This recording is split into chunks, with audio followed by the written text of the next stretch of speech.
right, we're back on the Work in Progress podcast. Today we have two special guests. We have Jeremiah and Rannard of the DMV Home Team. How are you guys doing today? We good, man. We appreciate you having us, man. We appreciate you having us here today in this pristine office and all. We really appreciate it.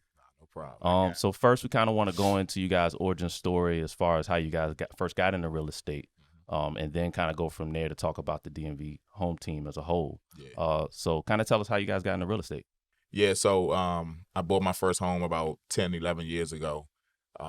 And with the agent that I selected, I got fascinated with the process. Obviously, growing up, we didn't know much about purchasing property and what it could do for us. And so not only was I just fascinated with the process, I was fascinated with the equity, the foundation that it can build for my family. So that's really the initiation process of me wanting to be an agent. Out of curiosity, what was you doing before real estate?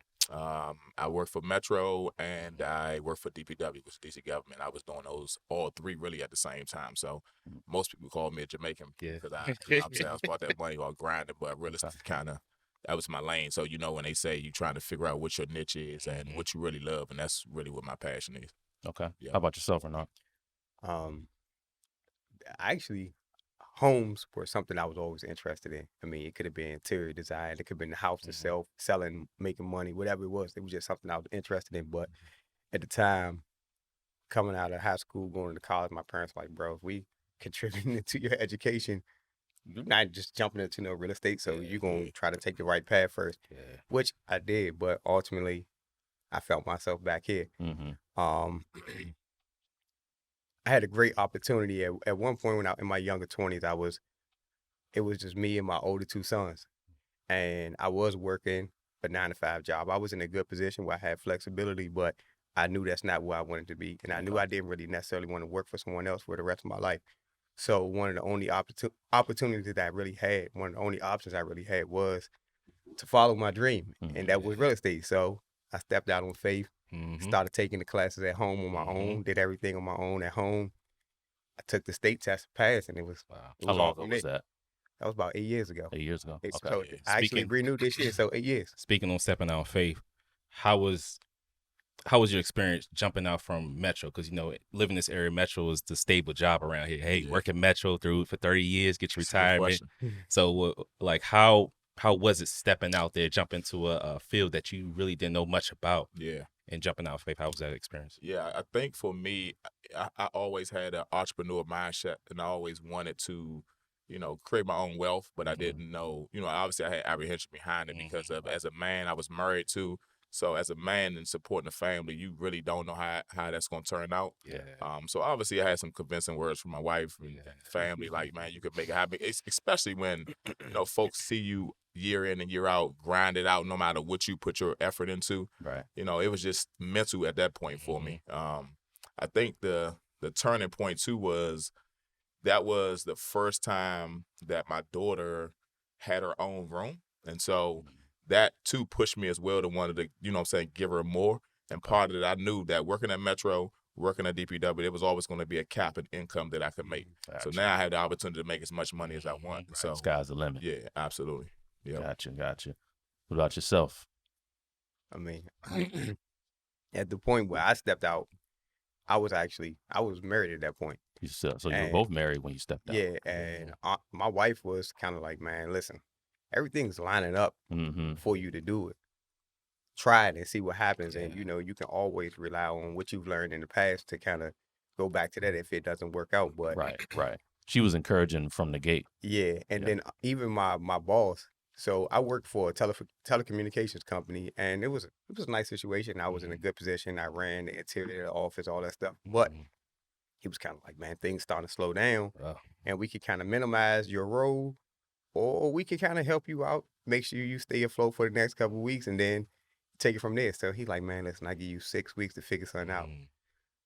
Week 2, I was gone. To say less, right? Go ahead, keep your money. And honestly, within 4 months of leaving the job, I had already made what I would have made that entire year. And it was like that gave you that was like the light bulb moment right there. Like, I can't go back. Yeah, I can't go back. But no, I'm a father first. I'm a family man. I love my family. I love being a father. So like the time that I was able to get back, and I was coaching football and all that stuff.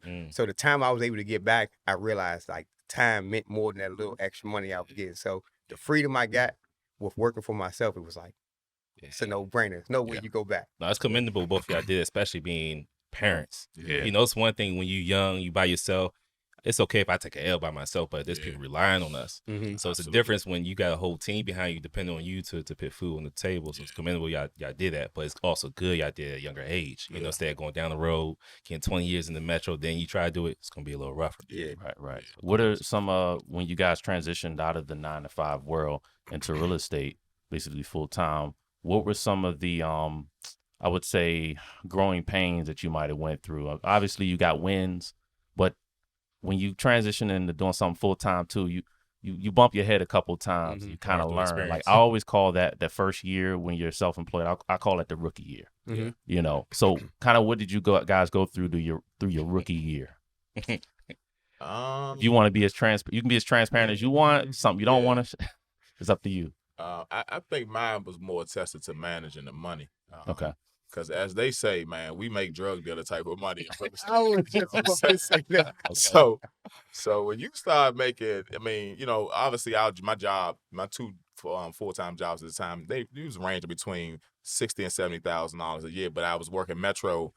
Originally, I was working both of those full-time, and I transitioned to working Metro part-time and then DPW. So it was kind of, you know, a half salary on one and half in the other. But when you start getting to a point where you halfway through your year and you didn't made as much money as you would have made on both jobs, but you also not paying taxes even. So now you got to figure out how to manage that. That was my challenge. Just like this is a little different right here. You know what I'm saying? My tax bracket different. I got to get a different tax preparer, CPA, and all these different things. Can't use no TurboTax. Not at all, man. So yeah, the money different, and I think after year one, I was able to kind of fully understand it, just because once you get into those different tax brackets, I started surrounding myself with people that was also making that type of money, that was able to advise me and put me in a position to introduce me to certain people to kind of manage that. But I think mine was more related to managing that type of money. Yeah. If anything, what was that first purchase, man? Oh man. Well, my first major purchase, I'll say, is my second house. Because my second house that I purchased now, even though my first house majorly assisted it, but it also, just because of the type of money I was making, I was able to sustain a bigger home and made it more comfortable. Yeah. Gotcha.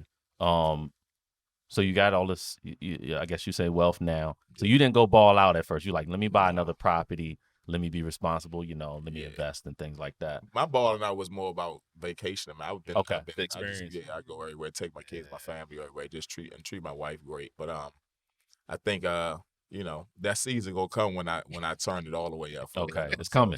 Yeah, for sure. How about yourself, Rannard? Like, what was that rookie year like? Like you said, the managing the money part, that was definitely a shock. It was actually an eye-opener, and it was a shock at the same time. So the money starts coming, like you said, like you got to like, whoa. I mean, one deal is probably like 2 or 3 months of a regular salary when you think about the tax and all that stuff. So then I'm like, all right, I'm not about to be a realtor and not own a house. So then you got to figure that part out. And being 1099, that's a whole different story, because now you got to manage your money different, because naturally you're a 1099, you want to write that off, and you want to make it seem like you made as little money as possible, so that you know you don't owe Uncle Sam. But that was part of it. But in the same breath, it also helped me realize that people who make more money actually keep more of their money. And once you learn that and you learn how to go about that, it was like, okay, we on to something. But the bigger thing was managing your time, because when you go into an office, typically they already kind of got a set schedule for you. They know you know what you want. The work is carved out for you. Yeah. And managing your money and managing your time, you got to do both on your own. And you got to basically treat this thing like you work for somebody else. So you got to hold yourself accountable. And that right there was a pivotal point right there, because it's like, man, literally I'm coaching. I'm trying to be a full-time dad, a husband, trying to make the house make sense. I'm trying to make sure there's balance. But at the same time, sometimes you get so focused on everything else going on around you, you could easily put work to the side. And And you're You can making no make money. you can make $50,000 in 1 month, and then turn around and the That's next a month fact. you been kind of focused on the wrong stuff. So the Yeah. next month you ain't got nothing coming in. So it's like you done blew through part of that, and now it's like, whoa, Right. I'm not putting that back as fast as I should have. And it's simply because I wasn't being disciplined. Not that I couldn't go out and get the client, get the deals done, but I wasn't managing my time properly. So Gotcha. that was something that was big for me, right? Yeah, there. Just, I call that when you're self-employed, it's one thing to do the work, but it's like you got to constantly have things in your pipeline. You know, you constantly creating that wheel so that way, hey, you got deals in front of you, but you're always thinking, I got to have deals set up for next month and the month after too. Or in case this deal fall through, then this will keep afloat too. So that's like a balance in that The in balance. itself. So finding balance is what I should have said. Finding balance across the board: money, time, energy, everything. That's definitely a challenge. It is. It's always a challenge. It's never. You kind of never really. Well, I would say, in my opinion, I haven't perfected it. You know, but it's just, yeah, like you said, trying to find some middle ground. You know, if that makes sense. Yeah, you're always going to be dealing with that, especially as you elevate, because you know, you start opening up multiple businesses, start transitioning. Your kids getting older, they're going to college, and you're doing different things. That balance is going, you know, it's forever changing. For sure. For sure. So, you guys kind of getting your feet wet, full-time realtors. Are you are you working on the buying side the most, the seller side, a little bit of each? Are you doing some investment properties as well? Yeah. Kind of what was your bread and butter? I would definitely say the buying side is the bulk of my business. You know, as you get to this stage in it, you want to transition being a referral agent, meaning you have to market, but not as much as you did when you first got into the business. Okay. So my listings have picked up. That's part of getting listings. Most people that's trying to list their house, they ain't just picking up the phone, just calling Jeremiah. It's normally somebody referred me to them or a family or friend or something like that. So your network. The network for sure. So I would probably say it's probably about 60-40 split, 60 toward the buyers and then 40% toward the sellers of my business right now. It wasn't always that way for sure. It would be 80-20 or something like that. Right. But as you elevate, that transition starts happening because obviously on the listing side, it's less work. And it's more money. You represent a seller, you get more money versus buyers. And buyers, you got to do more work and you get less money. And it's, you know. Basically become like their chauffeur around town, looking at houses and stuff. And they say, no, I don't like this one. Let's go see 20 more. Exactly.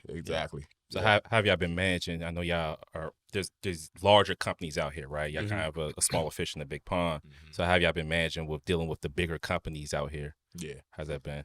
I mean, to me, it's me. You know, I'm the brand. That's you know, a lot of agents they go to these big companies and think they're gonna make some sales just because of the name, and it's not true. So there's not really any prestige behind the names. Nah, not at all. Hey. Do you get less money as a real estate agent with working with those larger companies? Absolutely. They take a cut, 'Cause right? they got to split. Yeah. It's brokerage is like we are now. This is 100% brokerage, so you get all your money when you close. The broker makes his money separately on admin fees, which every broker has is admin fee. So don't cut into my money, which ultimately brought me here to own real estate because I was on a split when I first started out, and when I ain't know no better. Yeah. So that transition allowed me to, even then I had to start reevaluate my money because then you went from a 60-40, now you getting 100% of your money. Now that money look a whole lot different. So yeah, the bigger brokerages, man, and it's nothing against them. And it's to each his own. I'm just a firm believer in small brokerages as well as I believe in the broker themselves and what they bring to the table and what they represent. That's more important to me, not just the name of the brokerage. Who's running the brokerage and what they stand for. Are they reachable? Are they teaching? Are they a selling broker versus a broker that's recruiting agents? So a lot of things go into you selecting. And most people go to brokerage because it's somebody they know that's there. And most of the time, they don't tell them everything that's going on inside of So what would you recommend? Let's say somebody just got their real estate license and they're trying to find out what brokerage to go to. How would you advise them on how to choose a brokerage? Yeah, I think the number one thing would be support. Yeah, for sure. What type of support is the broker? Every brokerage has something to offer you. Don't get me wrong. But when you're just getting in real estate and you take that test, a lot of stuff is, on the test, you don't really use when you get in the field. So you need somebody really that's going to teach you. Okay. And one of those things is it's levels to it because real estate is a lot psychological to it. And so for me, the teaching that I got wasn't really the psychological aspect of real estate. It was just more the details of going to show a house, how to show it, this, that, and the other. Hands-on. Exactly. And so most of my clients and even our students or our agents that's on our team, we teach them that the relationship starts with trust, and you got to know how to build that trust with the client in order for them to feel comfortable to trust your expertise. They don't know you, especially if you got a stranger client and it's somebody that referred you. They have no knowledge of you whatsoever, so you have to build trust. And if you don't build that, it's going to be a long transaction. Okay. So, yeah. I know when you take the real estate test, you know, there's a lot of stuff, like you say, you don't use. Yeah. What are some things on the test that you learn that's imperative to know when selling real estate? You know, like you said, is it your presence? Is it your appearance? Is it what else comes to Oh, the man. table? It's a slew of things, man. Yeah. I think personality is crystal clear because you have to be able to be personable. You got to be able to be relatable. And again, perception is reality. You got to look a certain type of way. They don't teach you that in real estate school. So obviously, you know, we just went over a story. My broker, like I said, he had a $1.2 million deal, and the guy, for the most part, he chastised him because he didn't have a suit on.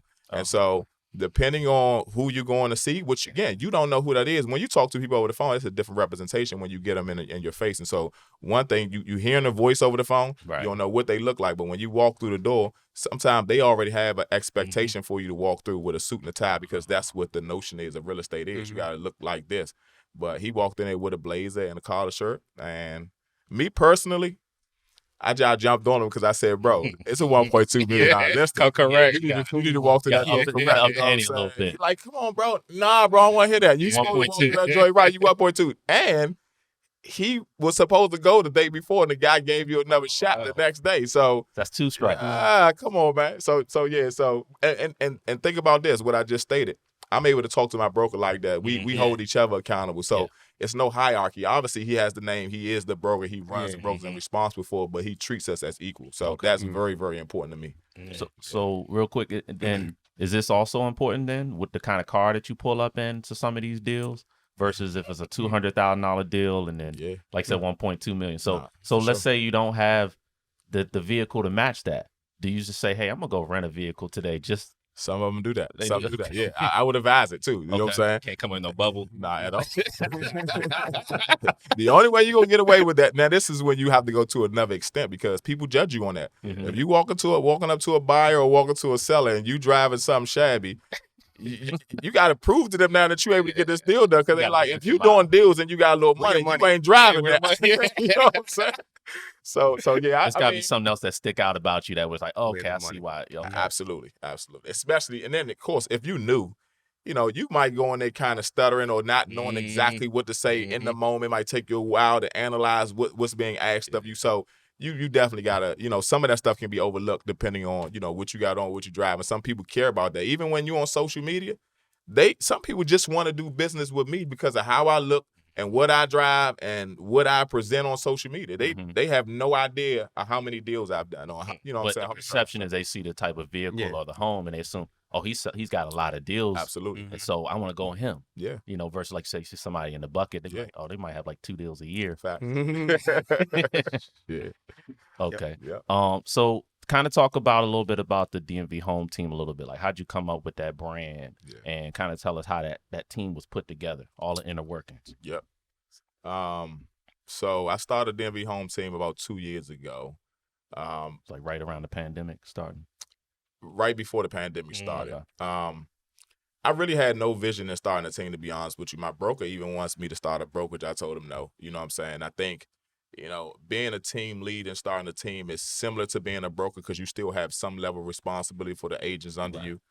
They look to you as if they looking at the brokerage. And so I think mainly my number one was I wanted to teach. And I think, you know, coming into real estate, that is the most important. If you don't have the foundation set and nobody to walk you through the contract, how to present, how to talk to people, how to, you know, we just had a training the other day how to talk to a buyer as you enter a home and you showing it. You can't have the buyer just walking through the house, figuring out the house by themselves. If you know, you're supposed to be, first of all, you're supposed to get there early so that you be able to know what this house looks like. So then when your buyer do arrive, you tell them, oh, here's the powder room, here's the kitchen, this is a gourmet kitchen. Know what these things are.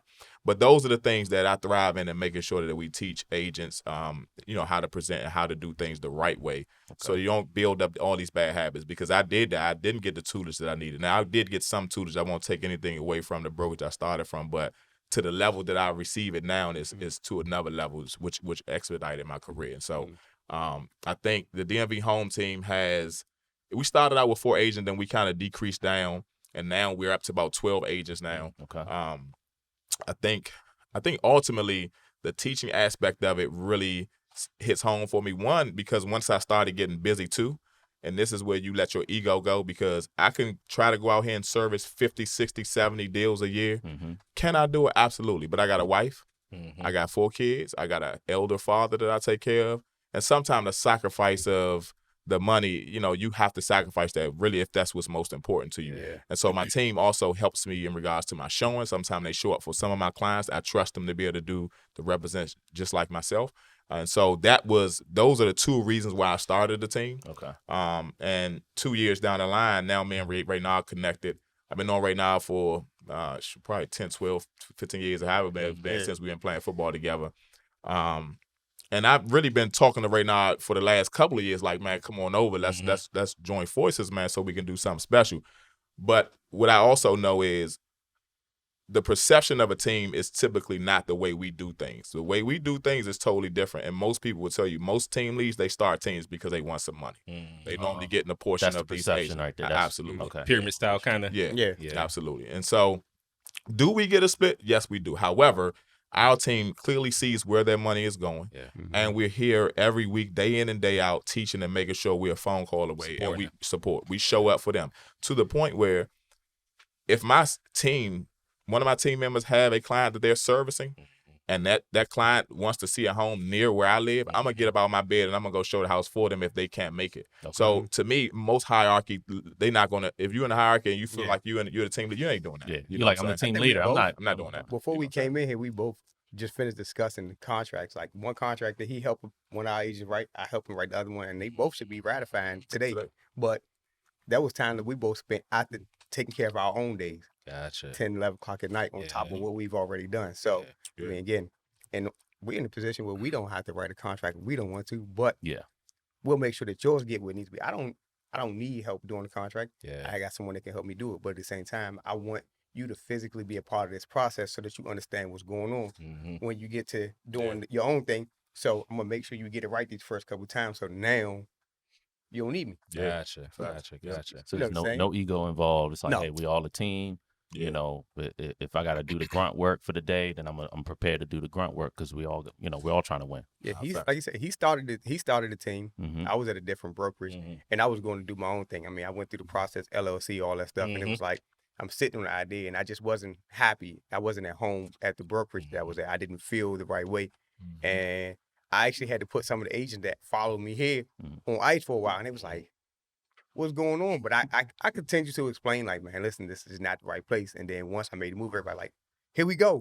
Yeah. But like Jeremiah said, he was doing his own thing. I was doing my own thing. But to put these 2 black brothers in the same room and actually be able to lead together. Combined forces, right? Yeah, combined forces. And I mean, sky's the limit now. Yeah. Right. Sky's the lit now. I mean, I think we started out like, hey, we're going to have a couple Asians and we're going to, get it going. But now it's kind of like, what we got to do to join the team? And it's like, all right, now we got to really be real. We got to really be real vocal and clear about what our goals are to people because you got to fit. Hey, pull up. Oh, you got to fit what we doing. I told you this thing, Lean. Yeah. Y'all gave me the bubble. Y'all gave me the bubble. But no, man, I think we both had the same goals. He already got it on the ground. And one thing to just show that there was no ego involved. My man, like, man, this is my team. We already got it established. This is our logo. This is our color. This week. Like, man, well, we can change whatever we got to do to make sense. What's the new name? Yeah. I'm like, bro, the name work already. The colors work already. Why are we changing anything? Yeah. All we need to do is implement what we adding in for the future. And we keep going. And from there, just like you said, it's been going. We went from, 7, 8 agents? Yeah, Like, so we had like 12 13. right now. Yeah. People knocking on the Counting. door. Interviews lined up for next week. Nice. So, So I know you say you started a little bit around the pandemic right before it. Mhm. So how was the pandemic with business? How did that go for you? Man, crazy, man. I mean, it seemed like everybody and their mother wanted to buy a house, man. Which it was a clear indication that I needed help. You know what I'm saying? And I didn't expect it. I mean, nobody did really. So when your phone get to ringing the way it was ringing on the pandemic for real estate, man, it was breathtaking, but at the same time, it was definitely a level of anxiety. I was stressed out at times and all that. So, so it come with a price and it come with a cost. So all these people that want to sell as many houses as I sell, trust me, I'm telling you, it's a warning. I'm warning, telling you right now, it come with a price. Unless you ain't got no wife, no kids, you ain't got no family, and you single and you ain't got nothing going on, then go for it. But you lose it. You can lose yourself in it for sure. But I learned a lot during the pandemic in regards to real estate because there's different levels to.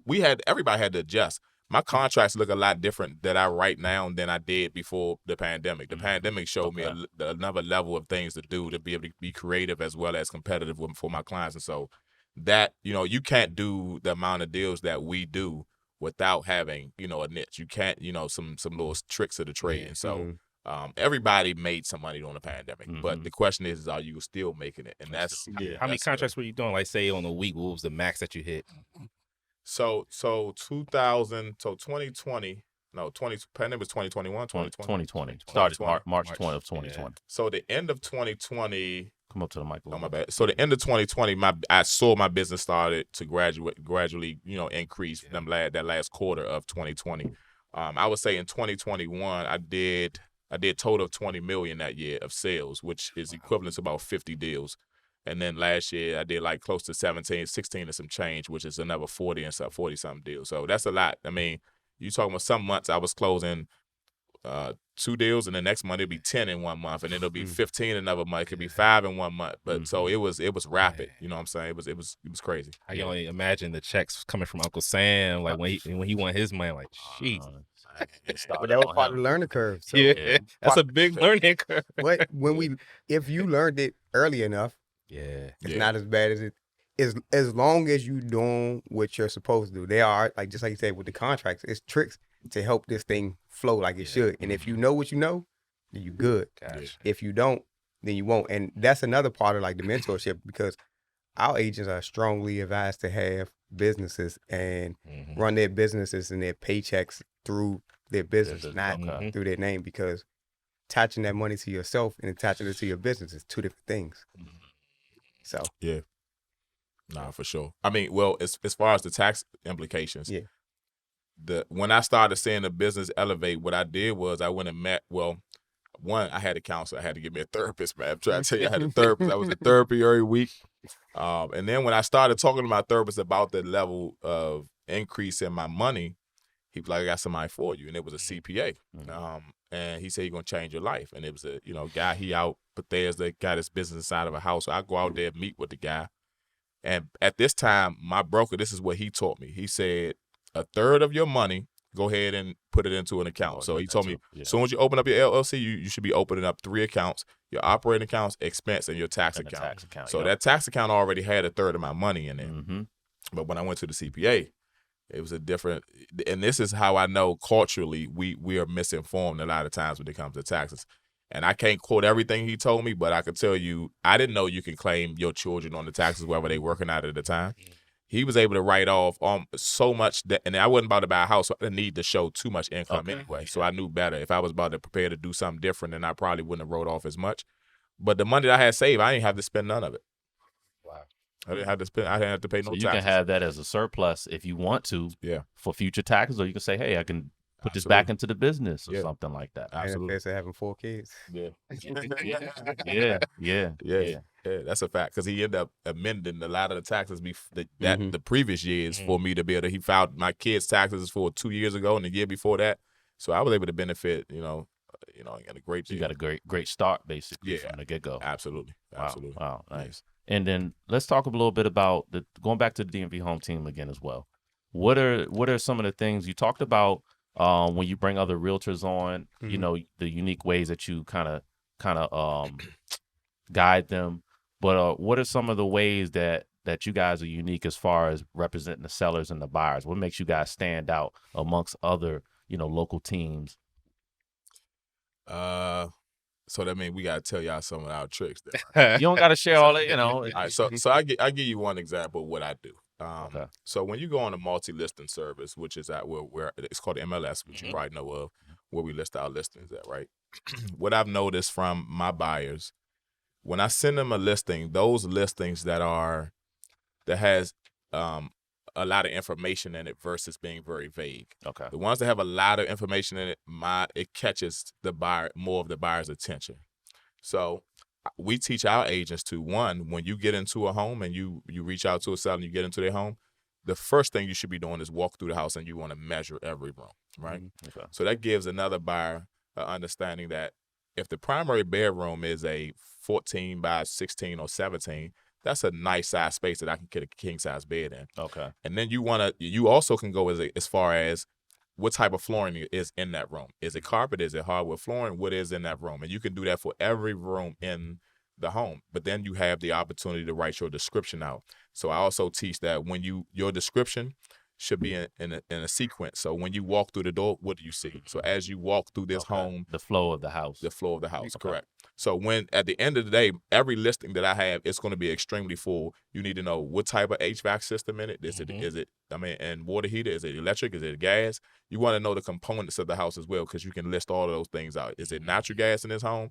Is it energy efficient? Does it have solar panels? So once that listing is done, it's no room to add anything else. It's a whole story. Correct. Yeah. So that in itself is an incentive joining the team. We teach that. Yeah. Visual, and you get the written. Yeah. It tells you the same story. Yeah. The pictures go along with the story. So you start here with the pictures, and as you go here, It follows. go down. It all It's flows. it's literally a tour. Yeah. You get a written tour and a virtual tour. So make sense. Make sense. And you want to, and I think every agent that lists a home, your home should be listed a certain type of way when it comes to presentation.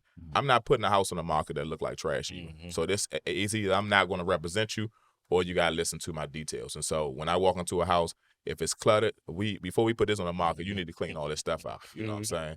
I need the pictures to show a story. It need to show very well in order for us to gain momentum. I teach our agents as well. That first 4 to 5 days is the most important. Okay. Once you gain the momentum, and if you don't gain it, it's lost. You're done. So you got to get as many showings you can within that first 4 or 5 days as you can, which ultimately results to offers on the table. And you want to create a multiple offer type of situation versus one-offs. Okay. Yep. So, talking about that as far as like that 4 to 5 day window. So, you don't hit that 4 to 5 day window, then that house is basically just sitting, because people look at it like, why is this not getting any showings or anything like that? Yeah. Is that the time when people start doing like price cuts? That's what you want to avoid. Yeah, you want to avoid that, but not so. I won't say that happens that soon. It really depends. I would say for me, if I do a price cut, that's only because the seller wanted to list this house at a certain price when I advise them different. And typically my conversation with that particular seller would be, listen, I'm going to list it for what you wanted to, but we're going to have an agreement that after this amount of days it's on the market and it's not moving, we're not getting offers, then we're going to move it to the price that I suggested. Pricing is key, because that can also, just like the presentation, be the difference between somebody coming through the door and not. The first couple of days, very important. You get them people through the door early. The price is there. And one thing I tell all my sellers, if you price accordingly, we don't have to ask for the price to be here, because the buyers will drive the price there. Absolutely. And they're a lot less reluctant to move ahead. If they come in and like, I feel like I'm overpaying for this house, they're kind of like, do we want to move ahead? Scared If they them came away. in right here, and they decided to push the price up here, they feel like they won. Because they feel like they won, they feel a lot more enthused to push through the deal. So let them push the price up themselves. We don't got to do that. Right. Let's just get them through the door. Gotcha. Get them through the door is half the battle. Yeah, pricing is very important. I would say outside of how it's presented, the pricing, even they work hand in hand. I think most agents price their houses at the top of the market or top of where they think it should be listed. We don't. I price my houses very close but below the value of the home, because everybody wants to feel like they're getting a deal. So if I feel, when I run my comps and I think this house is worth $300,000, we're not listing at $300,000. We might list for $289,000, $900,000, $294,000, $900,000. Yeah, exactly. Yeah. And that also creates a bidding war, because if everybody feel like they're getting a deal, you're going to get multiple offers. And now when you submit an email saying submit your highest and best, everybody want to change the offer. Now they want to add another couple thousand to it. And I'm dragging it a little bit. They're So just my trying to client win at get that it. point. Exactly. So yeah, it's nuances to it for But sure. has pricing been an issue lately? It seems like everybody's been paying over bidding price because everybody's fighting to get a house, Yes, at least during the pandemic. 2021 was like that. Yeah. You know, It's kinda like it's wild. slowed down a little bit, but it's gaining a little bit more momentum as it did. It slowed down and switched from a buyer's market now back to a seller slowly. Mm-hmm. So we telling people now, man. When we telling people to buy and they saying don't buy, okay, well, you want to jump into a competitive situation, as soon as spring and summer come back It's on around, you. then it's on you. Now Yeah. you're gonna pay more. Yeah. So real quick then, that we're talking about pricing and the proper way to price. Take us kind of through, I guess step by step. Let's say I'm a seller and I want to put my house on the market. Take me through that. Take me through. Me, you already not. Let Ray not jump Like, in. go ahead. Okay. So starting from where? Go ahead. I want to put my house on the market. Like I want you to represent me as my agent. What are the steps to go through? Like, are you coming and looking at like you say, come in to know your come in, like you report? said, you're gonna come in. You're going. First of all, when I come in, I've already got a general idea what the prices, what we can get. Okay. But we're gonna come in. I'm going to assess how you feel about your house, because like sometimes we do have to have that agreement where it's like, all right, you want a little more than what we think is realistic, but we gotta have a plan behind that. The only way I'm allowing you to go that high and actually use my time and energy is if I know you are giving me the opportunity to say, all right, after this day, we do what you say. And a lot of times it kind of goes back to like, oh, dang, you were right. But go in with a plan already. But you go in, you assess the house, you're looking at what they have to offer, looking at any updates they may or may not need to do. Sometimes cosmetic stuff we can kind of get around. I always like to say less is more. So whether it be the items in your house and what you got going on, we declutter, get all that stuff out, figure out how much space we actually working with. Run the comps. Okay. We're looking at comps. We figuring out what the neighborhood is doing, what's going on in the area, and from there we can come up with a realistic number. Okay. But we also got to figure out what you owe. Yeah. Based on what you owe, and based on what we can get, determines what you'll net. So the real question is, what are you looking to net?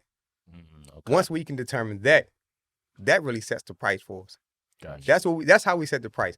Because if you say to me, I want to make $70,000, and based on us being at the minimum, we at $70,000, then we definitely going to list closer to the lower side, because again, now we got a ton more buys coming through the door. Right. And with those buys coming through the door, the price goes up. Is that me?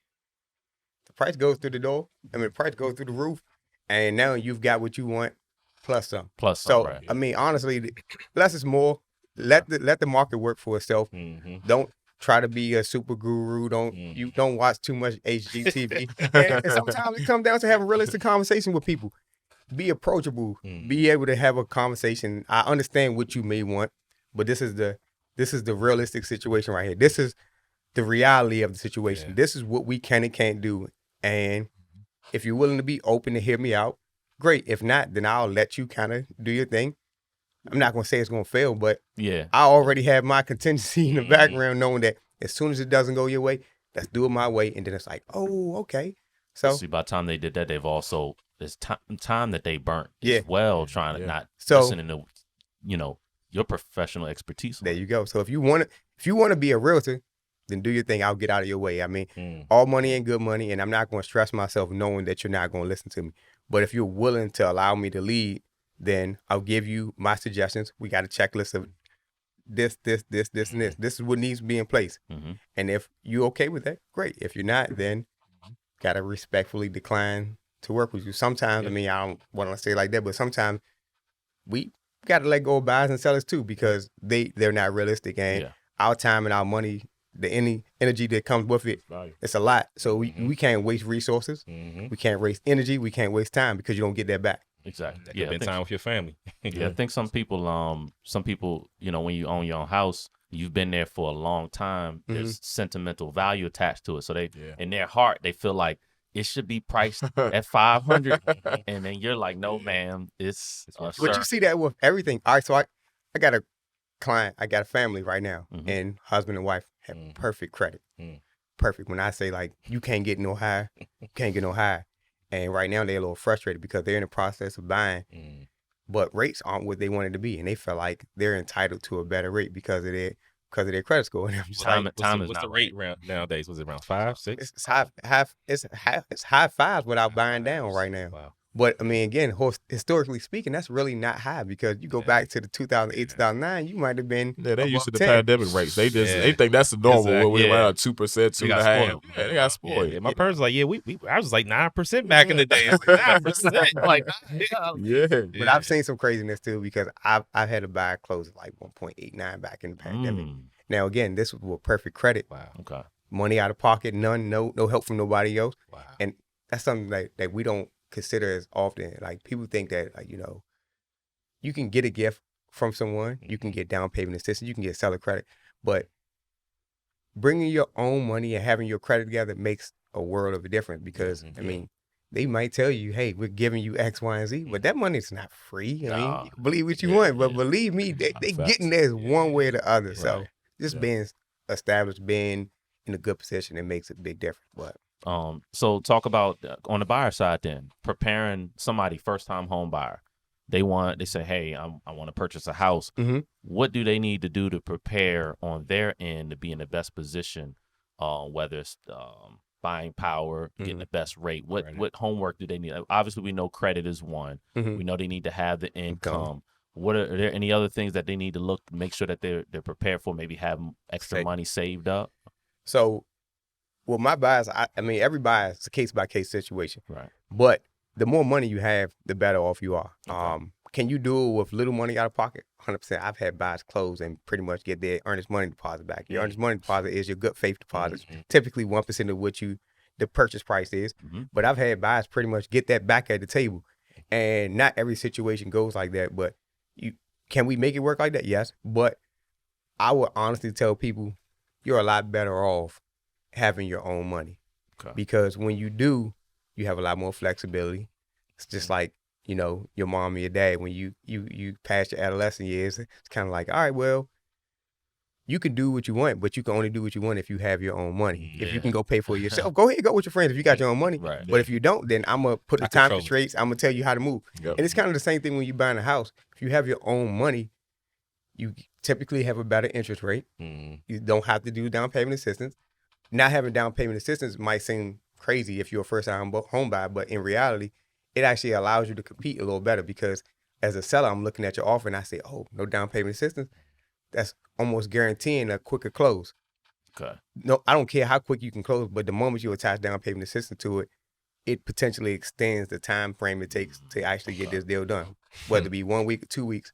So having the money, having the credit, having the income, all that stuff goes hand in hand. But actually having a plan, you might qualify for $500,000, but how much do you actually want to spend a month? Oh, right. How much do you actually want to spend a month?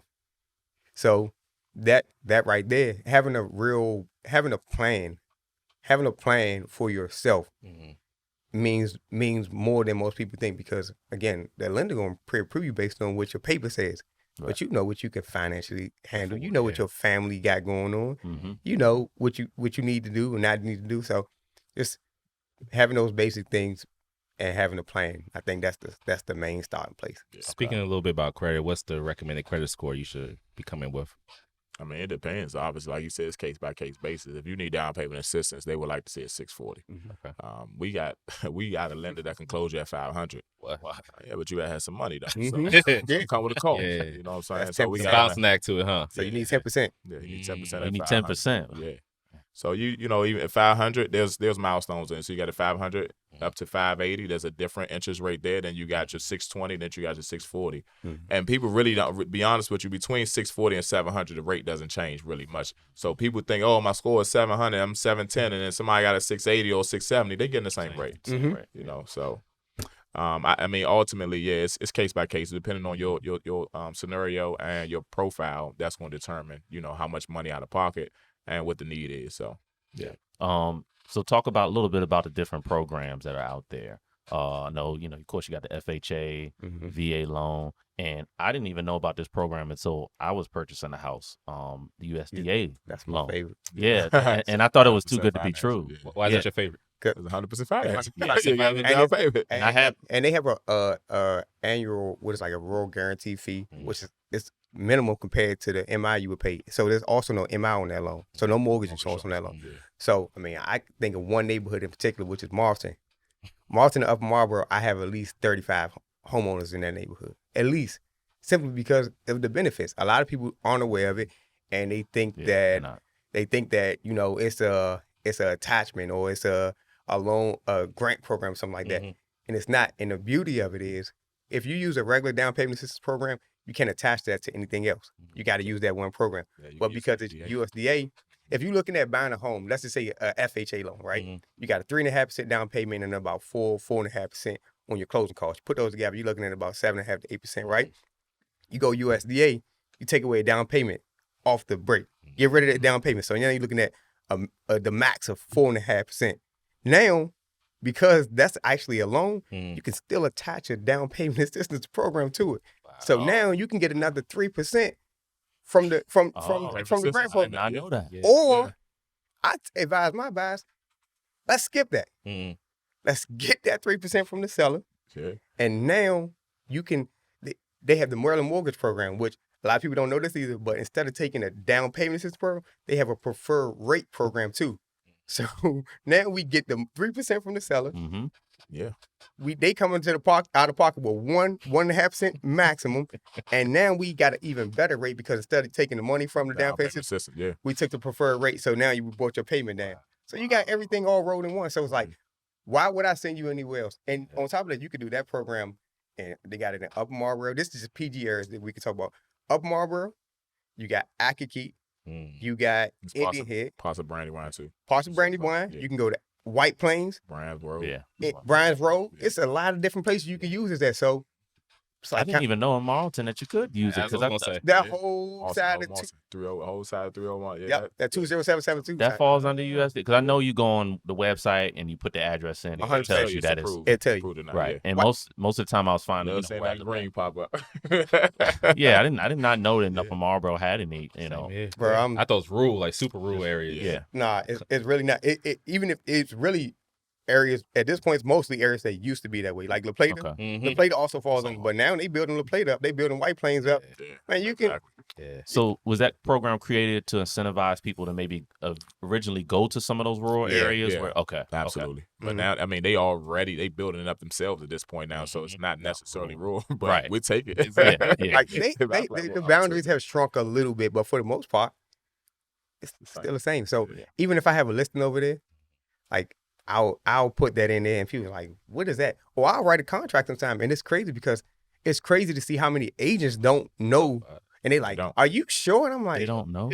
Listen, man, like I tell you what, call a lender because I'm not having this conversation with you. But yes, matter of fact, do me a favor. And this is not even like me beating my chest, but you can pull my MLS number and you can see all these deals are closed. I closed them because of one reason. Mhm. Because the Yeah. benefit my buyers were gonna get. Yeah.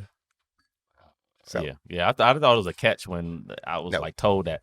Oh, you don't have to. And I had money ready to put down. They're like, you don't got to put any money down. I'm like, No. what do you mean? What's the strings attached? And like, as long as you under that, the house falls under that median income. And then something else to keep in mind, like, not to say that you should have a whole bunch of kids, but they have income limits. But for every child that's in that house that's not working, it goes up a level. It goes up a level. So you get a little more flexibility depending on your family size too. oh, so I should have a few more kids. Now when I'm ready to go buy. What you say, man? Go buy another house and like, let me have 2 more kids. And, Wife sweeten the won't pot. hear that.